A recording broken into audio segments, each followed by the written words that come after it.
ओम शांति। रूहानियत के मार्ग पर हमारी दृष्टि का परम महत्व है। दुनिया में तो आप जानते हैं मनुष्य की दृष्टि कितनी क्रिमिनल है, कुदृष्टि है। शायद ही कोई ऐसा मनुष्य आपको मिलेगा जिसकी दृष्टि में श्रेष्ठता हो, जो सभी को समभाव से देखता हो। और ईश्वरीय ज्ञान लेने के बाद तो हम सभी आत्मिक भाव से देखने की प्रैक्टिस करते हैं। दो चीजें हैं, एक भाव और एक दृष्टि। इस भाव को वृत्ति कहते हैं, एक दृष्टि और एक वृत्ति। हम अपने घर में बैठे हैं और हम संकल्प कर रहे हैं इस संसार में सभी मनुष्य आत्माएं हैं। सभी जीव प्राणियों के अंदर आत्मा का निवास स्थान है। सब चमकती हुई मणियां हैं, सब अपना अपना पार्ट बजा रही हैं। सभी अच्छे हैं, सभी भगवान के बच्चे हैं। इससे बनेगी हमारी आत्मिक वृत्ति। फीलिंग ही आत्मिक रहेगी, भाव और भावना ही आत्मिक रहेंगे। लेकिन दृष्टि, हर एक के मस्तक के मध्य में, दोनों भ्रुकुटियों के बीच में चमकती हुई ज्योति स्वरूप आत्मा को देखना, ये देखने का काम करती है हमारी बुद्धि। और जो बुद्धि ऐसा देखती है वो दिव्य बुद्धि कहलाती है। देखते हम निरंतर हैं, हमारी आंखें खुली हुई हैं। दो आंखें शरीरों को देखती हैं, दुनिया को देखती हैं। तीसरी आंख यानी दिव्य बुद्धि आत्मा को देखती है, अलौकिक चीजों को देखती है, परम धाम को देखती है, सूक्ष्म लोक को देखती है, परम पिता को देखती है। देख तो हम निरंतर रहे हैं, पर हम क्या देखें और क्या न देखें, ये विचारणीय विषय है। क्योंकि जो कुछ हम देखते हैं उसका इफेक्ट हमारे ऊपर होता है। अब इस बात को आप अच्छी तरह जान लें, यदि हम आत्मा देखेंगे दूसरों को तो हमारा इफेक्ट दूसरी आत्माओं को जाएगा। यदि देह देखेंगे तो देह का इफेक्ट हम पर आएगा। हम दाता हैं, हमें वाइब्रेशंस देने हैं। क्या देखें और क्या न देखें। आत्मा देखने के अलावा कोई दूसरों के अवगुण देख लेता है तो कोई दूसरों के गुण देखता है। कोई गुणग्राही रहता है, किसी के ऊपर दूसरों के अवगुणों की अमिट छाप पड़ी रहती है।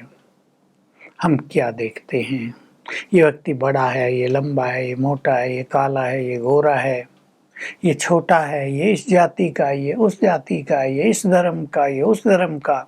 हम इस भाव से, इस दृष्टि से दूसरों को देखते हैं, या ये सब आत्माएं हैं और भगवान के बच्चे हैं, इस नज़र से सबको देखते हैं।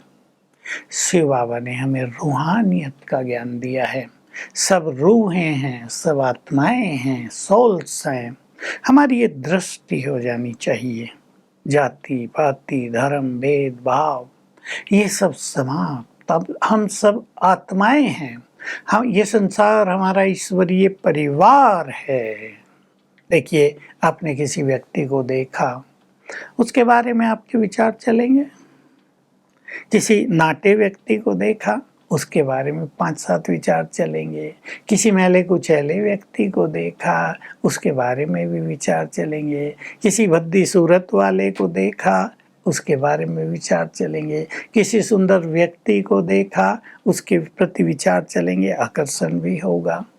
ये ऑटोमेटिक गति है। इसलिए शिव बाबा ने हमें बहुत सुंदर प्रैक्टिस कराई। तुम केवल आत्मा को देखो। और बहुत गहरी बात कही हुई है, ध्यान से सुन लेंगे। जब तुम्हारी दृष्टि नेचुरल मस्तक में चमकते हुए सितारे की तरफ जाएगी, तब संसार की दृष्टि तुम चमकते हुए सितारों पर आएगी। तो प्रत्यक्षता का बहुत सुंदर आधार रहेगा। हम आत्मिक दृष्टि से दूसरों को देखने का अभ्यास करें। आप 5 टाइमिंग फिक्स कर लो, चाहे जब ट्रैफिक कंट्रोल बजता हो, चाहे कोई भी 5 टाइम आपको दुकान है, आप वहाँ बैठे हैं, रास्ते में आते जातों को आत्मा देख लो। टाइमिंग फिक्स करें, कम से कम 3 बार अवश्य, कि मुझे सबको 1-2 मिनट के लिए आत्मिक दृष्टि से देखना है। सब शरीरों में, मस्तक के मध्य में आत्मा चमक रही है, तो क्या-क्या फ़ायदे होंगे? सबसे बड़ा फ़ायदा, जिसे आप आत्मा देख रहे हैं, उसको मानो आप करंट दे रहे हैं। अगर आप इस स्मृति में रहकर उसे आत्मा देखते हैं कि मैं पवित्र आत्मा हूँ, तो आपके मस्तक से पवित्र वाइब्रेशंस दूसरी आत्माओं को जाते रहेंगे, आपके घर में फैलते रहेंगे। यदि आप इस नज़र से, इस स्मृति से देख रहे हैं, मैं इस देव देवी हूँ, मैं पवित्रता का फरिश्ता हूँ, या मैं मास्टर सर्वशक्तिवान हूँ, तो उसी तरह के वाइब्रेशंस उन आत्माओं को मिलते रहेंगे। बहुत सुंदर प्रैक्टिस है। देह देखने से बुद्धि भटक जाएगी। ये दूसरा भी इसका पहलू है। मान लो देह देखने से आपको किसी का आकर्षण नहीं हो रहा है, लेकिन दिखाई तो देह देती है, तो केवल दिखाई देने से भी मन विचलित होगा, उसमें भटकने होंगी, उसकी एकाग्रता नष्ट होती जाएगी। किसके अवगुण देखेंगे, भावनाएं बदलेंगी, एटीट्यूड्स बदलेंगे, व्यवहार बदलेगा, इसलिए योग भी नहीं लगेगा।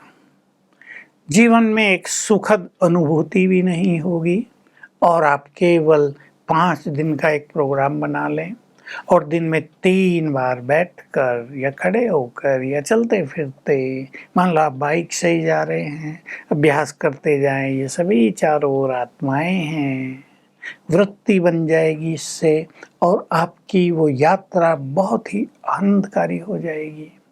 तो हम दूसरों को वाइब्रेशंस देते चलें, इस पर हमें बहुत ध्यान देना है। बुराई किसी की हमें नहीं देखनी है। हमने बहुतों से एक्सपेरिमेंट कराए थे, जो अपने योग के चार्ट को 8 घंटे करना चाहते थे, और बहुत मेहनत करने के बाद भी 4 घंटे से ज़्यादा नहीं होता था सारे दिन में। उनको इस प्रैक्टिस पर ध्यान खिंचवाया कि तुम सभी को 3 दिन आत्मिक दृष्टि से देखो, और बहुतों के ये अनुभव हो गए कि पहले ही दिन से योग का चार्ट तेजी से आगे निकल गया। तो आत्मिक दृष्टि रखने से हमारी एकाग्रता बहुत अच्छी होती है, हमारे विजन बहुत अच्छे बनते हैं, आत्मा का स्वरूप हमारी बुद्धि में बहुत सुंदर बनेगा कि आत्मा कैसी चमकती हुई मणि है, और उससे चारों ओर किस तरह वाइब्रेशंस फैल रहे हैं।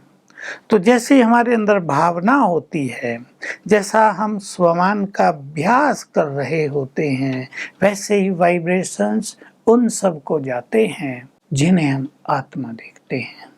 तो एक धुन लगाएंगे सभी आत्मिक दृष्टि की, और तब परमात्मा के स्वरूप को देखना भी बहुत इजी हो जाएगा। मैंने आपको कहा 5 दिन आप करके देखो, परमात्मा का स्वरूप परम धाम में आपको बिल्कुल क्लियर दिखाई देने लगेगा।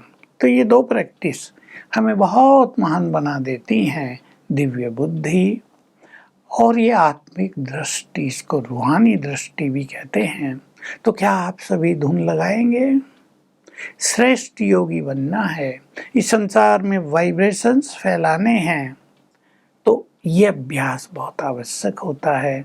बस 2 चीज़ ले लिया करें रोज, मैं महान आत्मा हूँ यानी स्वमान, और आत्मिक दृष्टि। घर में रहकर भी आप इन दोनों चीज़ों का अभ्यास करें, आपके घर के वाइब्रेशंस बहुत अलौकिक हो जाएंगे, और ये रूहानी दृष्टि हमें अंत समय में भी बहुत काम आएगी, क्योंकि रूहानी दृष्टि रखने वालों के मन में साक्षी भाव पैदा हो जाएगा, और तब स्थिति बहुत ही अचल अडोल हो जाएगी। ओम शांति।